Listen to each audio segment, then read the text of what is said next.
Gadel 24 News, il est 19h. Merci de nous rejoindre pour cette nouvelle édition. Tout de suite les titres. À la une nouvelle boucherie sioniste au nord de Raza. Au moins 87 Palestiniens sont tombés en martyrs dans une frappe aérienne contre Beit Lahia.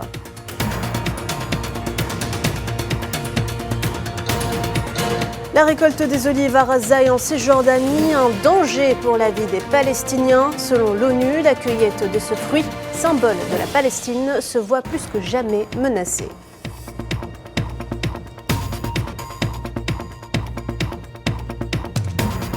L'entité sioniste intensifie ses raids d'agression sur le Liban. Des dizaines de martyrs et de blessés sont à déplorer ces dernières 24 heures sur l'ensemble du territoire.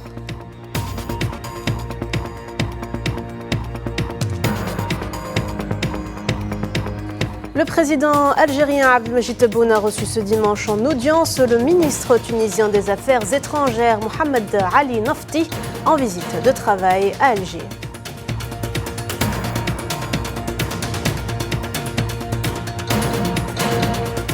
Lancement des festivités du 50e anniversaire de la création de l'Union générale des travailleurs sahraouis. Plusieurs organisations louent le soutien des syndicats algériens à la cause sahraoui et il est hors de question de s'éloigner de la solution onusienne, c'est ce qu'a déclaré le chef de la diplomatie Mohamed Sidati.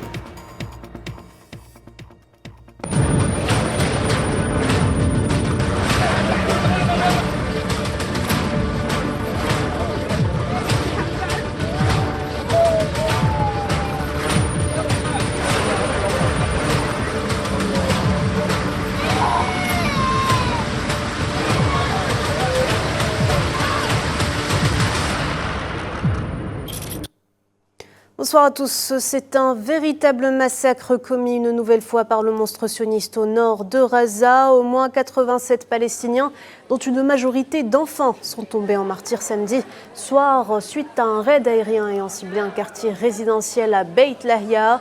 Selon la défense civile palestinienne, il resterait un grand nombre de victimes toujours coincées sous les décombres. Impossible de les atteindre par manque de moyens.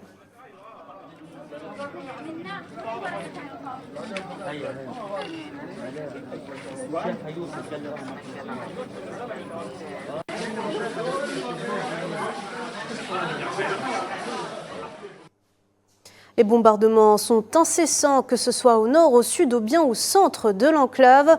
Au moins 5 Palestiniens sont tombés en martyrs ce dimanche dans la région d'El Mawasi à Rafah, mais également au cœur même de la ville de Raza.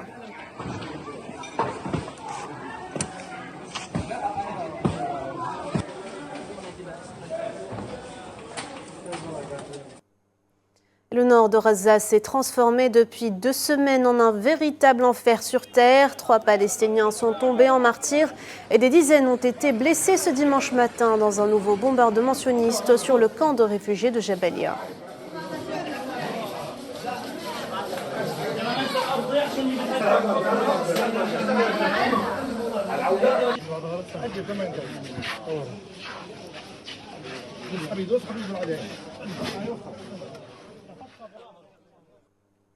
Des bâtiments détruits, des débris et des dégâts considérables ce dimanche matin à Beit Lahia après une nuit sanglante de bombardements intensifs.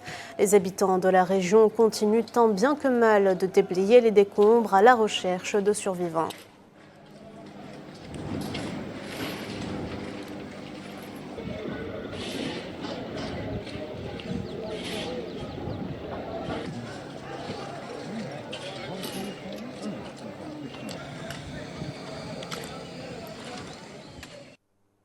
« 380e jour d'agression génocidaire sioniste sur la bande de Raza. Le bilan s'élève ce dimanche à 42 603 martyrs et 99 795 blessés. Selon le ministère palestinien de la Santé, 7 massacres ont été commis ces dernières 24 heures, faisant pas moins de 84 morts et 158 blessés.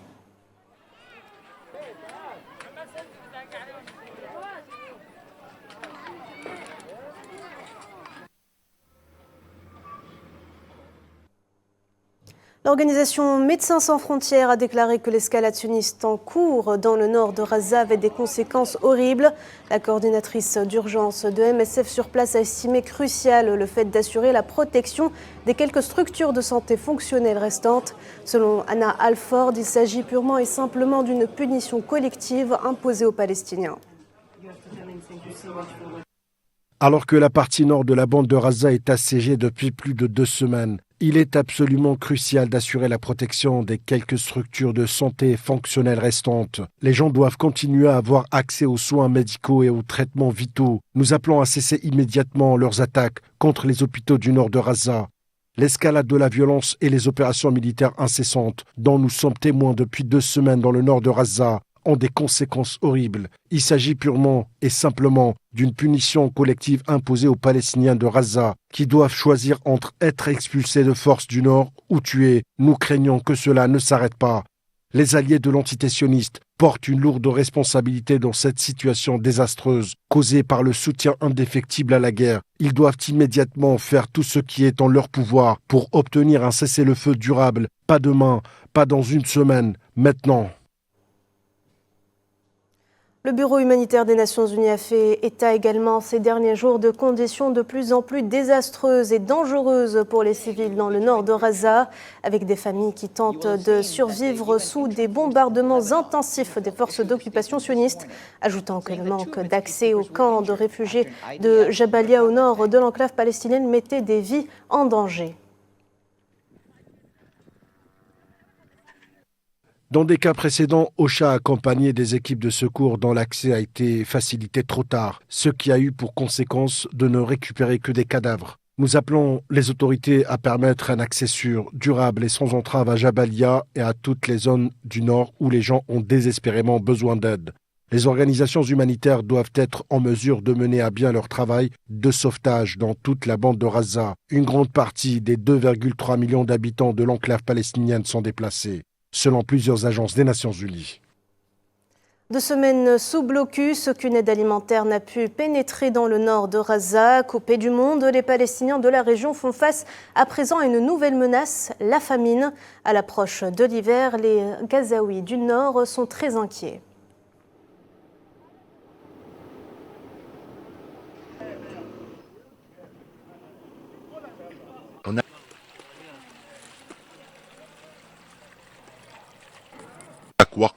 L'approvisionnement en nourriture, en médicaments et en carburant du nord de la bande de Gaza a été interrompu. La situation empire également dans le reste de l'enclave.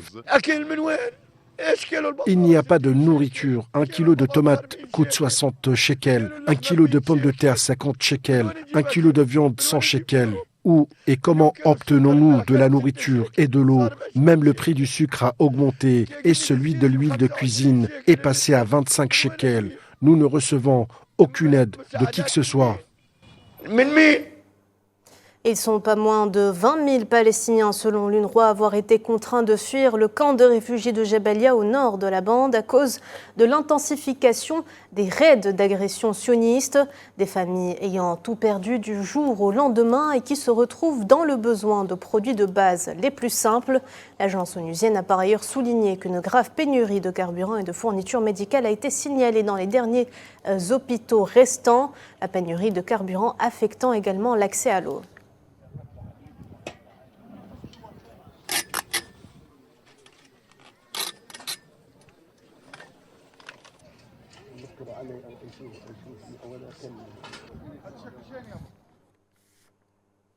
La vie des Palestiniens est devenue un véritable cauchemar. La machine de guerre sioniste ne cesse d'avancer dans l'enclave. Jabalia est bombardée, ses habitants sont déplacés sur les ordres sionistes. Ashraf Al-Jamal est un déplacé de Gaza qui a fui Jabalia. Il se souvient de ces derniers jours là-bas. Récit d'Amal Amzian Zitouni. En train de cuire du pain sur un feu de bois dans la ville de Gaza, Ashraf Al-Jamal, un réfugié de Gaza, se souvient des derniers jours qu'il a passés au camp de réfugiés de Jabalia. Lorsque les forces d'occupation sionistes ont encerclé son quartier et donné des ordres d'évacuation à ses habitants. À partir de 19h environ, le quadricoptère est entré et a commencé à tirer sur la rue. sur les portes et les fenêtres et partout. Il a même tiré sur les rues adjacentes. Il n'y avait aucune possibilité pour quiconque de sortir de sa maison. Vers 4h10 du matin, nous avons été surpris de voir les chars sur le pas de notre porte, déployés dans toute la rue et encerclant les maisons qui s'y trouvaient. Encerclé pendant 3 jours et effrayé à l'idée d'allumer le feu, El-Jamal et sa famille ont survécu uniquement avec de la nourriture en conserve. Le 3e jour, Ashraf et ses voisins ont été appelés à sortir dans la rue. Les hommes ont été séparés des femmes et des enfants afin de les interroger pour ensuite déplacer les familles.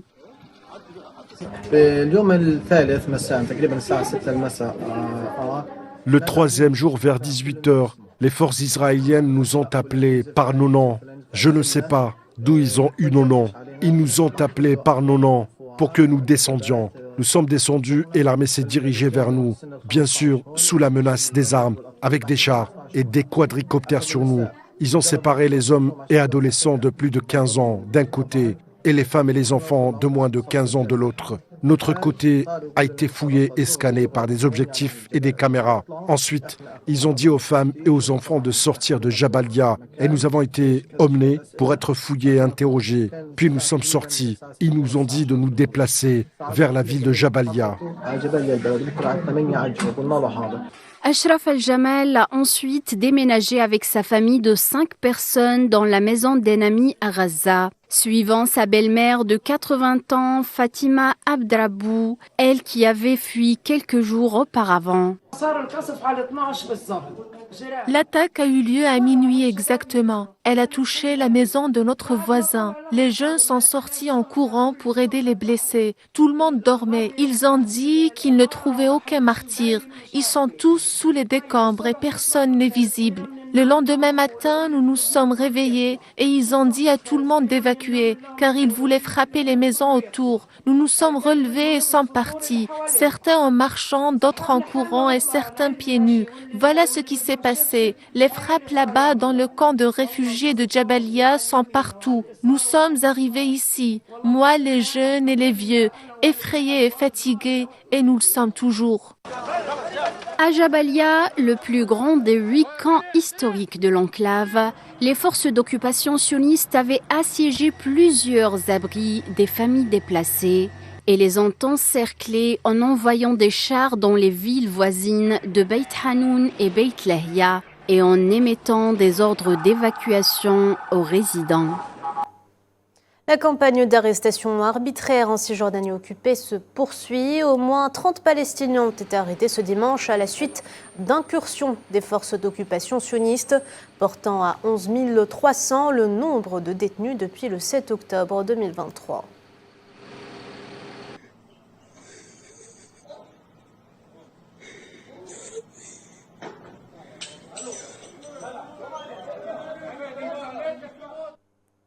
Près de 1400 colons sionistes ont pris d'assaut ce dimanche la sainte mosquée Al-Aqsa à Al-Quds occupée du côté de la porte des Maghrébins et sous bien sûr la haute protection de la police d'occupation pendant les célébrations du jour du trône. Les colons y ont exécuté des rituels talmudiques tandis que les Palestiniens ont été empêchés d'accéder à la mosquée.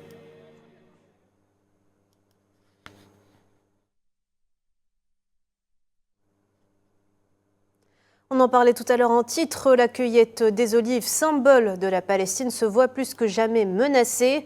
Selon le Bureau des affaires humanitaires de l'ONU, depuis le 7 octobre 2023, la moitié des agriculteurs palestiniens n'ont pas pu récolter leurs olives, un fruit sur lequel sont basés les revenus de près de 100 000 Palestiniens. C'est dans la peur que la cueillette se déroule cette saison. Reportage de Maria Chouilleur.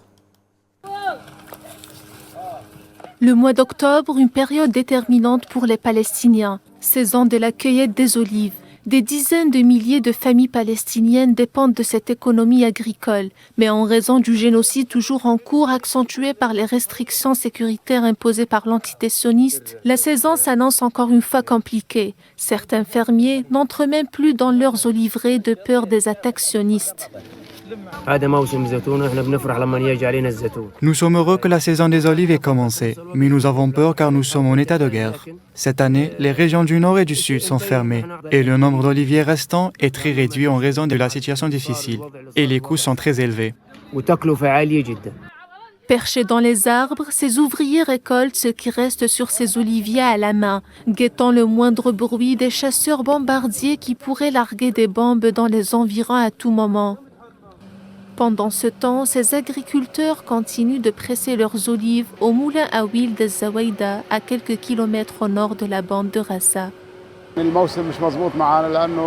Cette saison est mauvaise pour nous parce qu'il n'y a pas d'eau pour irriguer les olives et qu'il n'y a pas d'engrais ni de produits chimiques. Et lorsque nous cueillons les olives, nous avons constamment peur des avions et des drones qui survolent nos têtes. Même situation en Cisjordanie occupée depuis 57 ans maintenant. Les agriculteurs se démènent sous les menaces des frappes sionistes pour conserver et pouvoir récolter leur production d'olives. Pour les agriculteurs en général, qu'ils soient producteurs d'olives, de légumes, de volailles ou éleveurs de bétail, ils sont confrontés à de très grandes difficultés, à savoir que les terres ont été entièrement rasées au bulldozer et qu'il ne reste qu'un petit nombre de terres agricoles. Et ce qu'il en reste a besoin d'être irrigué, mais la grande majorité des puits d'eau ont été détruits. Selon l'ONU, le génocide sioniste à Raza a provoqué une grave crise économique et humanitaire dans le territoire assiégé. Dans la bande de Raza, la cuvée olivière sera extrêmement maigre cette année à cause des pénuries et de la destruction des terres agricoles, complètement ravagées par les bombardements sionistes. Une chose est sûre, c'est qu'à l'ombre du génocide sioniste, la récolte des olives à Raza est plus dangereuse que jamais. Martyr du chef du mouvement de résistance palestinienne, le président turc Recep Tayyip Erdogan a présenté ses condoléances et a tenu à rendre hommage au chef du Hamas Yahya Sinwar, mort en légende selon lui. Filistin'in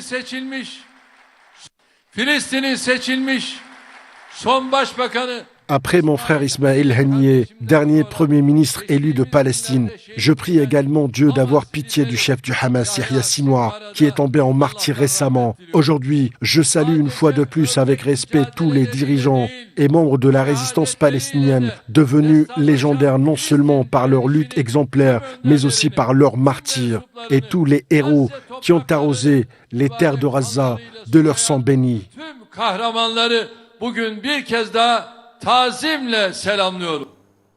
Et le monde continue de rendre hommage au défunt chef du Hamas. Au Pakistan, un parti religieux a organisé ce dimanche des prières à la mémoire de Yahya Sinwar, appelant l'Occident à cesser de regarder en silence ce qui se passe à Raza.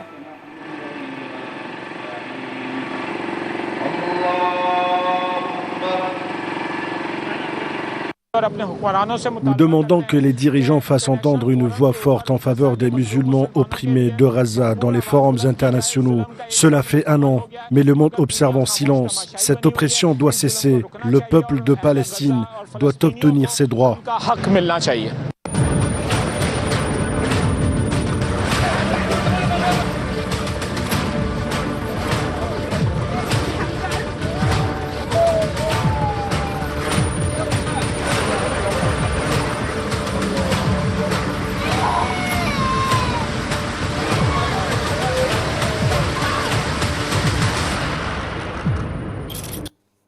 Et direction le Liban, juste après ce jingle.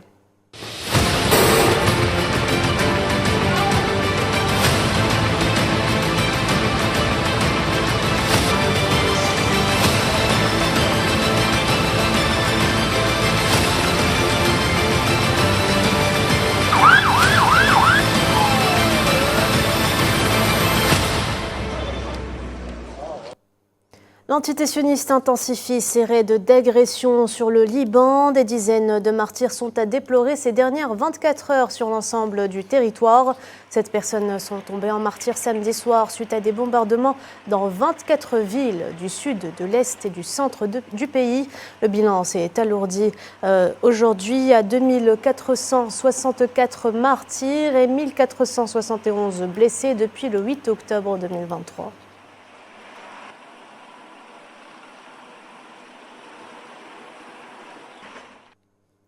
Et le sud du Liban, marqué par de violents raids d'agression sioniste.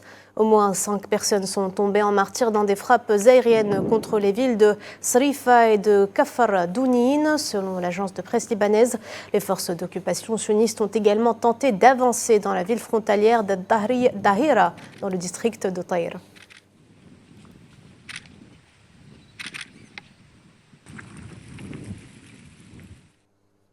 La fumée se lève une nouvelle fois sur la capitale libanaise. Les raids des forces d'occupation sionistes ont repris ce dimanche sur la banlieue sud de Beyrouth, faisant des martyrs et plusieurs blessés parmi les civils.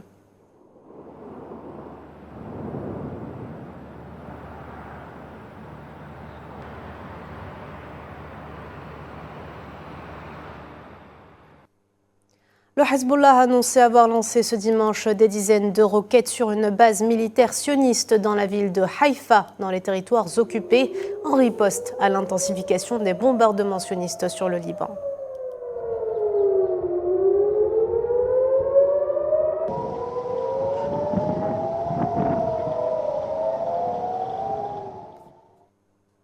À Beyrouth, la colère envahit les Libanais qui n'en peuvent plus des agressions des forces d'occupation devenues à présent quotidiennes. Ils dénoncent l'arrogance et la cruauté de l'entité sioniste. On écoute.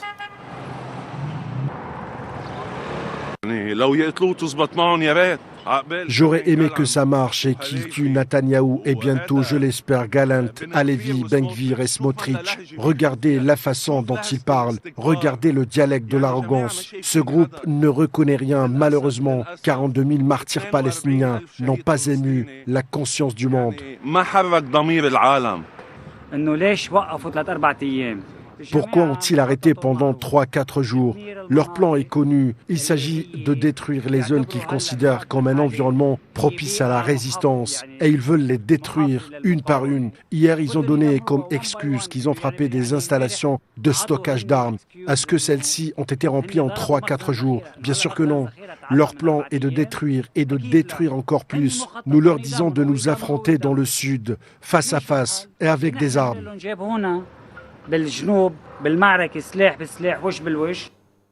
Et dans le sud de la ville de Nabatia prend des airs de ville fantôme, magasins fermés, bâtiments en ruine et débris. Les frappes sionistes ont entièrement détruit ce qui était autrefois une ville vivante.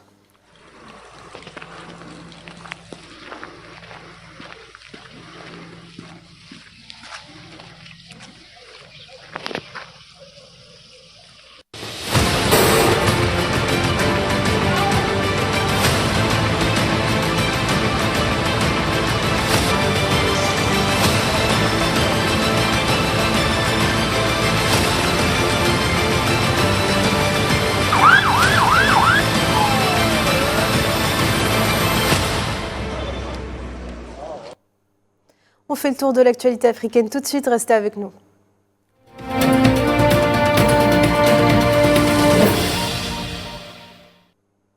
Le président algérien Abdelmajid Tebboune a reçu ce dimanche le ministre tunisien des Affaires étrangères Mohamed Ali Nafti en visite de travail à Alger. L'audience s'est déroulée en présence du directeur de cabinet à la présidence de la République Boualem Boualem et du chef de la diplomatie algérienne Ahmed Attaf.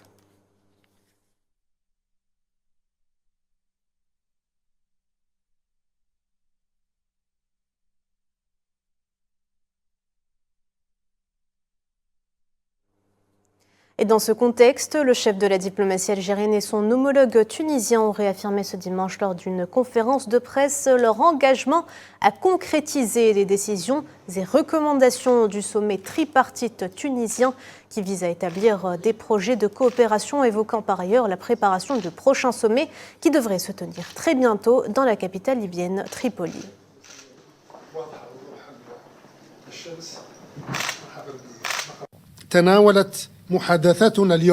Nos entretiens d'aujourd'hui ont porté sur les préparatifs du prochain sommet tripartite entre l'Algérie, la Tunisie et la Libye qui devrait se tenir prochainement dans la capitale libyenne Tripoli. Nous avons également souligné notre engagement à concrétiser les décisions et recommandations issues du sommet de Tunis qui vise à établir des projets de coopération tripartite conformément aux intérêts, préoccupations et priorités partagées par nos trois pays.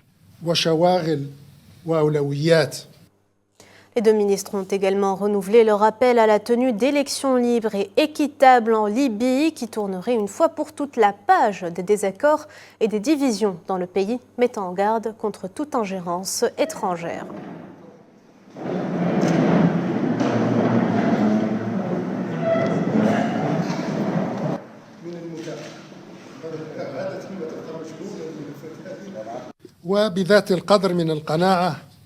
Avec le même degré de conviction, l'Algérie et la Tunisie d'une seule et même voix continuent de défendre le droit de nos frères libyens à mettre fin à la crise qui les frappe, à l'écarter de toute ingérence extérieure et à avancer vers des élections libres et équitables. Cela tournera une fois pour toutes la page des désaccords et des divisions et remettra la Libye sur la voie de la sécurité et du bien-être.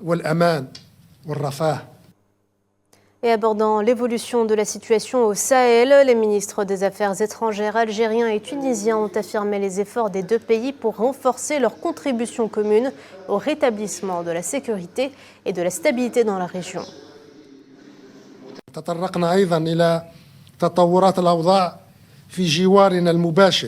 Nous avons également abordé l'évolution de la situation dans notre voisinage immédiat au Sahel et les moyens de renforcer notre contribution commune au rétablissement de la sécurité et de la stabilité dans cet espace, ainsi que la coordination et l'unification de nos positions en prévision des futures échéances au niveau continental, notamment ceux attendus dans le cadre de l'Union africaine. Ahmed Attaf et Mohamed Ali Nafti n'ont par ailleurs pas manqué d'afficher leur soutien à la cause palestinienne, défendant ainsi le droit du peuple palestinien à établir son État indépendant et souverain comme solution juste. Certes, la situation dans les territoires palestiniens occupés et dans le reste des pays voisins à la Palestine, notamment au Liban, ne peut être absente d'une telle rencontre algéro-tunisienne, à la lumière de la détermination de nos deux pays à soutenir la cause palestinienne et en défendant le droit du peuple palestinien à établir son État indépendant et souverain comme solution juste, durable et définitive au conflit israélo-arabe et comme condition indispensable au rétablissement de la sécurité et de la stabilité dans l'ensemble de la région.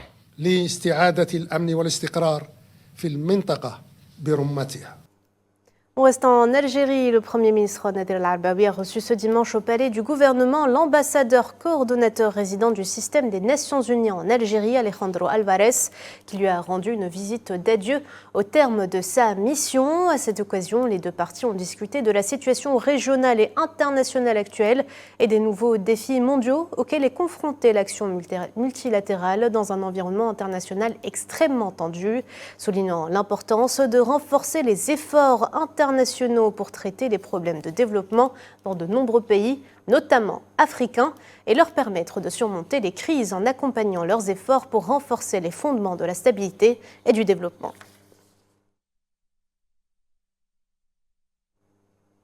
Les festivités marquant la célébration du 50e anniversaire de la création de l'Union générale des travailleurs sahraouis ont débuté ce dimanche en présence du président sahraoui Brahim Ghali et de plusieurs délégations syndicales étrangères et en présence également du secrétaire général de l'Union générale des travailleurs algériens Ammar Takjout. À ce propos, plusieurs organisations sahraouies n'ont pas manqué de louer le soutien des syndicats algériens à la cause sahraoui.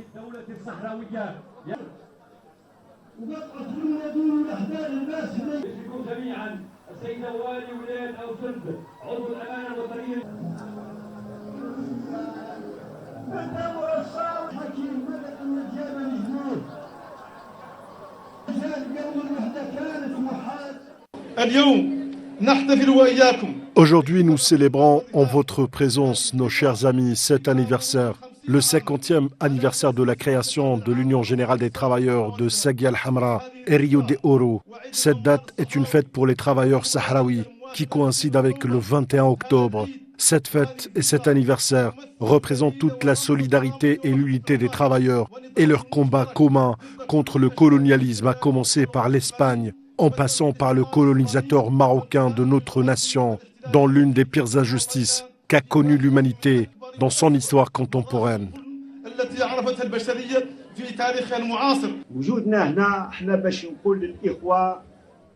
Notre présence aujourd'hui ici, c'est pour dire à nos frères qu'on est solidaires, peuple et gouvernement avec le peuple sahraoui. Notre présence aujourd'hui est un signe que peuple et gouvernement s'accrochent à la légitimité internationale. Le ministre sahraoui des Affaires étrangères, Mohamed Sidati, a réaffirmé la fermeté de la position du peuple sahraoui dans l'exercice de son droit à l'autodétermination et l'instauration de l'indépendance. S'adressant au micro de notre envoyé spécial dans le camp de réfugiés de Ousserd, Mohamed Sidati a renouvelé le rejet du peuple sahraoui de ce qu'il a qualifié de tentative de contournement du droit à l'autodétermination. On l'écoute.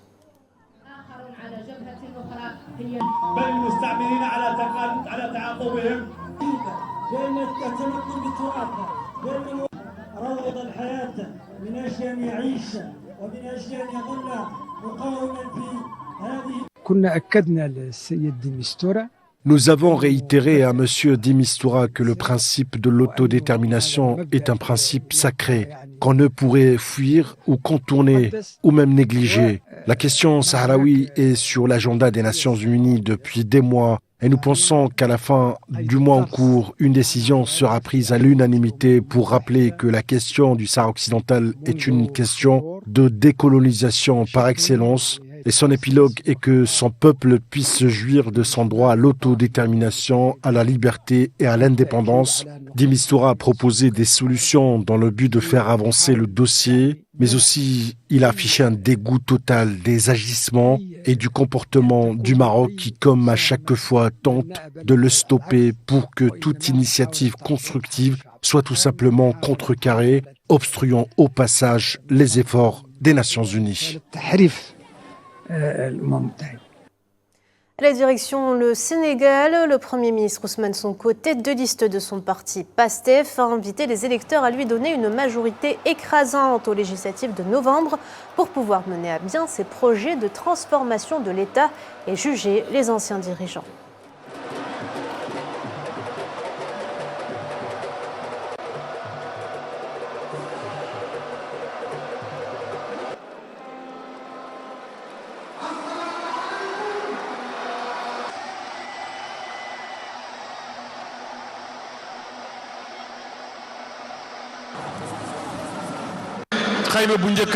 Il faut que l'on donne au président Bassirou Diomaye Faye, après l'avoir élu au premier tour avec 54% des voix, une majorité écrasante le 17 novembre pour qu'il puisse mettre en œuvre sa politique. Après une première estimation, nous avons déjà récolté 500 millions de francs CFA et ce chiffre continue d'augmenter. Félicitations au PASTEF, que nos détracteurs fassent de même.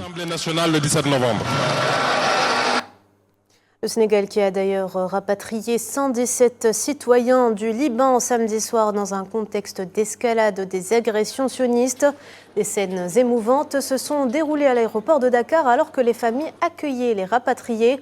Parmi eux, un père qui avait ramené sa fille blessée à la maison pour qu'elle reçoive des soins médicaux et qui a décrit la perte de son fils dans une récente explosion dans le sud du pays.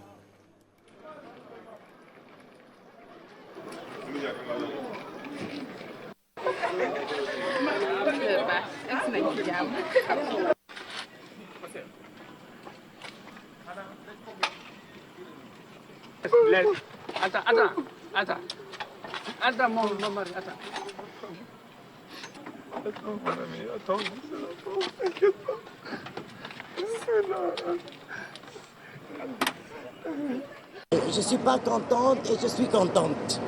J'ai mes deux filles qui sont là-bas, et puis toute ma famille, et puis, comment vous dire, la guerre entre le sud du Liban et la Palestine. J'espère que ça va s'arrêter vraiment. C'est dur de parler de ça. Tout perdu. Perdu mon fils, j'ai perdu ma maison.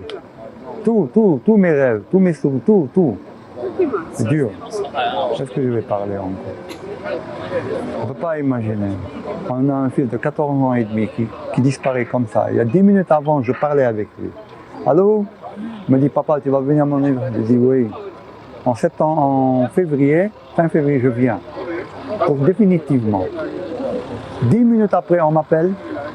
Il n'y a plus de maison, il n'y a plus de fils. Il n'y a pas eu de feu. Il y a eu un gaz, et ça a noirci les peaux. Et la pression l'a jeté à 100 mètres, à 20 mètres de là. Elle a fait une hémorragie cérébrale interne. Ça ne pardonne pas. 15 minutes après, il est mort. Sur le coup, il n'est pas mort. Il est mort 15 minutes après. Et maintenant, ma fille était dans la maison. Elle a le pied cassé. Heureusement, Dieu a merci. On lui a mis vis, on l'a opéré, ça va. Elle est juste sur le plâtre. Je l'attends là pour qu'elle vienne. Yacine Fall, la ministre sénégalaise des Affaires étrangères, s'est exprimée suite au rapatriement de la communauté sénégalaise établie au Liban. Selon elle, étant donné la situation d'hostilité dans le pays du Cèdre, le gouvernement sénégalais n'avait d'autre choix que d'agir. Comme vous le savez, nous avons un certain nombre de Sénégalais au Liban. Le Liban a des liens historiques très longs avec le Sénégal. Nous avons une grande population sénégalaise. Certains d'entre eux ont la nationalité sénégalaise, une seule nationalité. D'autres ont la nationalité sénégalaise et libanaise. Et nous avons dit que, vous savez, étant donné la situation d'hostilité vraiment hostile, les bombardements, vous savez, beaucoup de personnes ont été déplacées. Le gouvernement avait la responsabilité d'agir. Le président angolais João Lourenço a tenu samedi des consultations avec les présidents de la République démocratique du Congo et du Rwanda sur un règlement dans l'est de la RDC.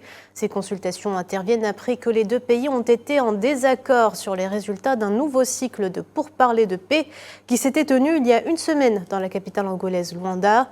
Le gouvernement congolais accusant le Rwanda de soutenir le groupe rebelle M23 qui lutte contre l'armée de la RDC.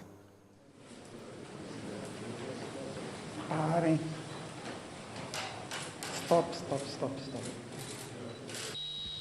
Thank you very much. Un enfant est mort à Kinshasa dans des inondations provoquées par de fortes pluies en République démocratique du Congo, selon un bilan donné ce dimanche par le gouverneur de la ville. Samedi, au centre de la capitale, les petites rivières, canaux et égouts avaient débordé, inondant les artères, notamment dans le quartier industriel de Limete, où la rivière Kalamou est sortie de son lit.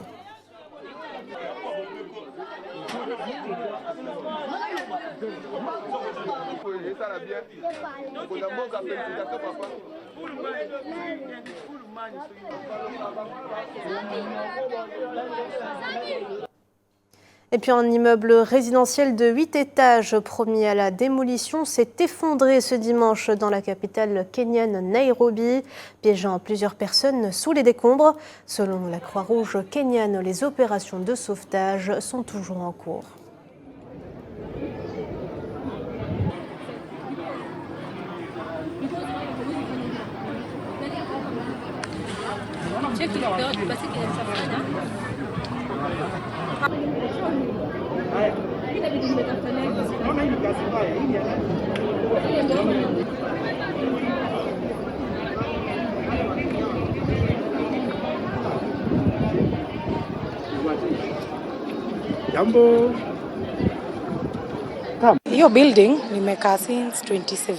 Je vivais dans cet immeuble depuis 2017, soit 7 ans. La raison pour laquelle j'ai déménagé, c'est parce que la maison faisait des mouvements bizarres et il y avait des fissures. Je ne me sens pas bien parce que j'ai déménagé hier. J'en tremble. Je suis stressée parce que j'ai des amis dont les affaires ont été détruites là-dedans.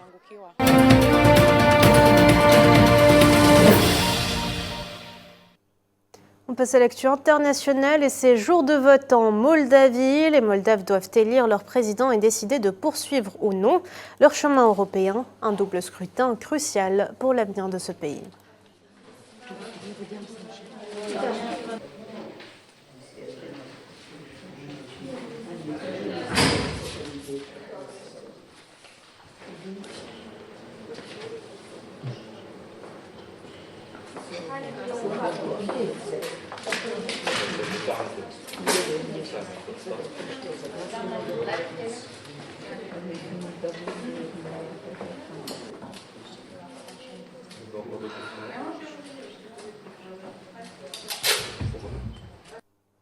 Et le show des présidentielles américaines continue. Lors d'un rassemblement de campagne à Atlanta, le chanteur américain Usher a rejoint Kamala Harris sur scène pour lui apporter son soutien, tandis que la candidate démocrate a qualifié Donald Trump de pas sérieux, tout en affirmant que les conséquences de son retour à la tête du pays seraient, je cite, brutalement graves.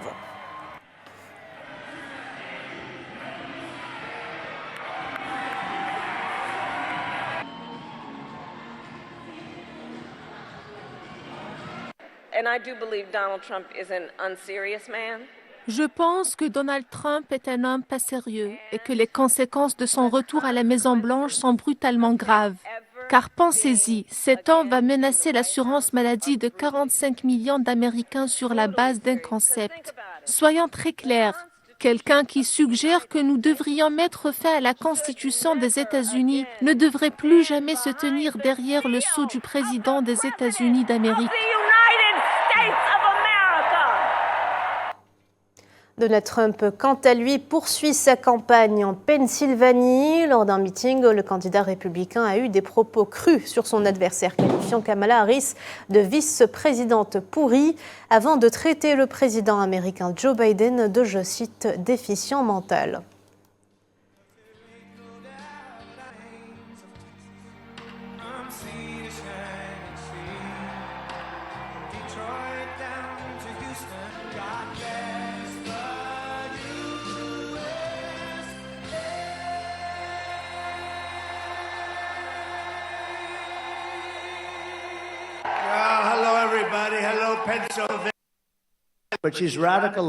La sénatrice Elizabeth Warren est radicalement à gauche et Bernie le sénateur est radicalement à gauche. Et celle-ci, Kamala, est plus à gauche qu'eux. Il faut donc dire à Kamala Harris que vous en avez assez, que vous n'en pouvez plus. Nous ne pouvons pas te supporter. Tu es une vice-présidente pourrie, la pire. Tu es la pire vice-présidente. Kamala, vous êtes virée, sortez d'ici, vous êtes virée. Kamala Harris ne veut pas être appelée tsar des frontières. Mais vous savez quoi ? Je m'en fiche, elle était en charge de la frontière. Ce président déficient mental l'a mise en charge de la frontière. Et elle n'y est jamais allée, pas une seule fois. Et ce drame aux États-Unis, les autorités américaines ont déclaré qu'au moins 7 personnes ont été tuées samedi lorsqu'une partie d'un quai de ferry s'est effondrée sur l'île de Sapelo, en Géorgie, où des foules s'étaient rassemblées pour une célébration d'automne.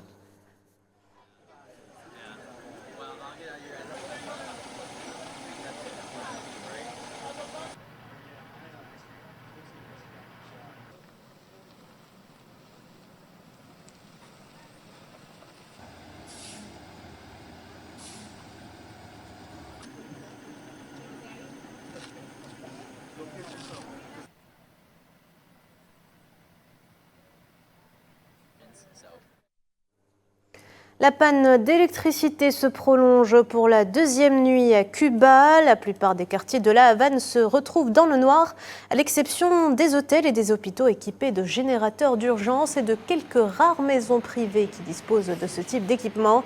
Le pays se prépare également à l'arrivée imminente de l'ouragan Oscar qui doit toucher dans la journée l'est de l'île.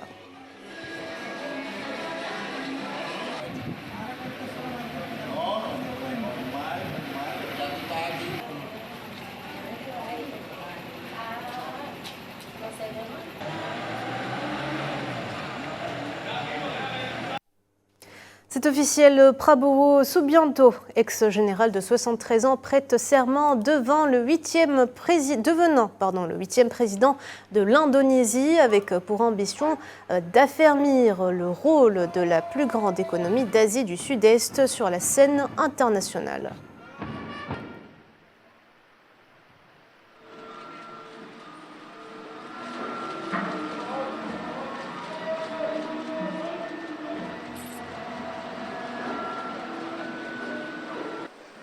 Presiden Republik Indonesia, Bapak Joko Widodo, dan Wakil Presiden Republik Indonesia, Bapak Profesor Kiai Haji didampingi pimpinan MPR RI memasuki ruang sidang paripurna.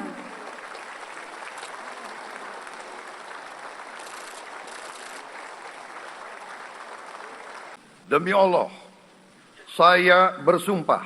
Par Allah, je jure que je remplirai les fonctions de président de la République d'Indonésie le mieux possible et le plus équitablement possible, que je respecterai la Constitution et que j'appliquerai toutes les lois et réglementations aussi strictement que possible.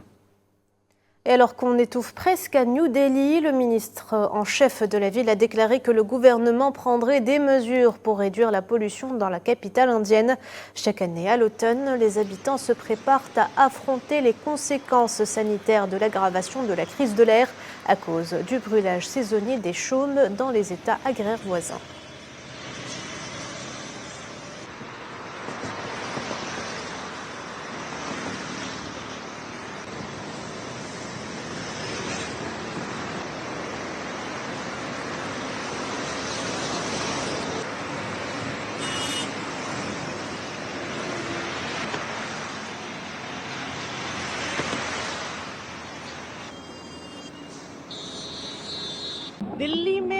Des mesures anti-pollution sont mises en œuvre à Delhi. Il s'agit notamment de campagnes de contrôle de la poussière. Nous avons formé 99 équipes dans toute la ville pour vérifier les mesures de contrôle de la poussière sur les chantiers de construction de la ville. Nous avons commencé à déployer plus de 325 pistolets anti-smog. Voilà, Madame, Monsieur, on arrive à la fin de ce journal. Merci de l'avoir suivi. Vous pouvez revoir ce programme sur nos réseaux sociaux ou en scannant le QR code qui s'affiche en bas de votre écran. L'actualité continue sur Al 24 News. Restez branchés. Moi, je vous dis à demain.